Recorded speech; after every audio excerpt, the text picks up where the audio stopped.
everyone, welcome back to a brand new video here on the memory shelf. Today we are back with this book once again, which is the Fear Street book. It's the first 4 books. So far I've read the first 2. The second book in this is what I'm talking about today. I'm currently on my way through reading the 3rd book, which is The Overnight. But today we're talking about The Surprise Party. Nice thick book. It's going to take me a while to get through this one. You can see I'm getting close though. Really loving and enjoying reading Fear Street so far. It gives me a nice sort of change of pace to reading the usual Goosebumps books that I've been revisiting and reading, right? Very different tone and setting and things like that. Very evident. So when I get bored, or not bored necessarily, but when I just kind of need something a little bit different, put down the Goosebumps, pick up the Fear Street, and it seems to tick that box for me. But some opinions on The Surprise Party. I've got my phone here with some notes because I make notes every time I finish a book to keep track of everything. This one for me is an 8.5 out of 10. It is really good.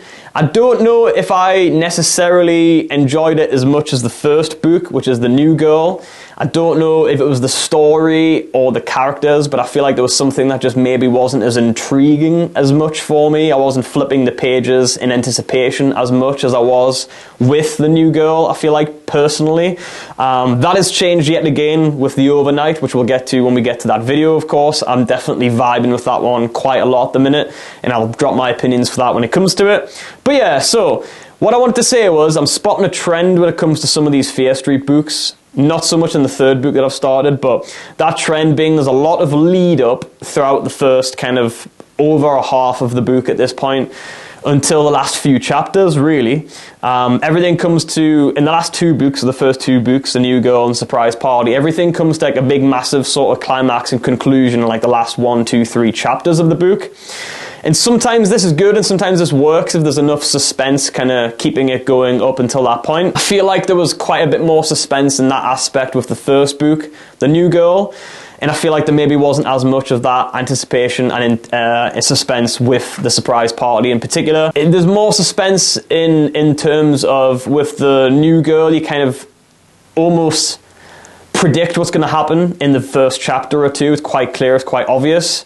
With The Surprise Party, it's not as much. It keeps you guessing more, keeps thinking more, keeps kind of everything under wraps a little bit more. So the whole time you're thinking, oh, how is this going to end? Where is this going to lead to? Which allows more space and more room for twists and turns and things in the story, which it definitely does have, which I really enjoyed, to be completely honest with you. That aspect of just a lot of lead up to the last few chapters works, and sometimes it doesn't.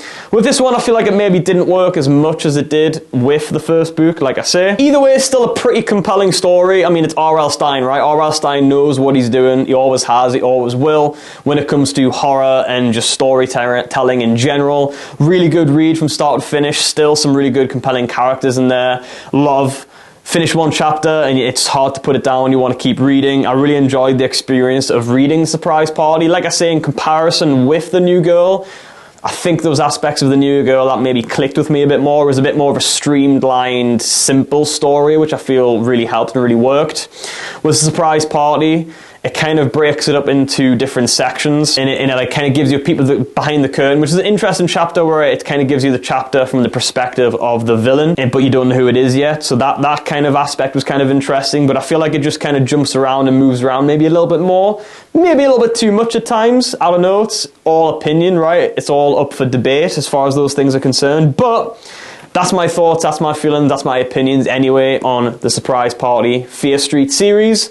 What's your thoughts? What's your opinions on this book? Have you read it? Do you have it in your collection? Have you read the first 4 of these books? Let me know what you think and let me know what you feel. I'd love to hear from you and chat about it down below.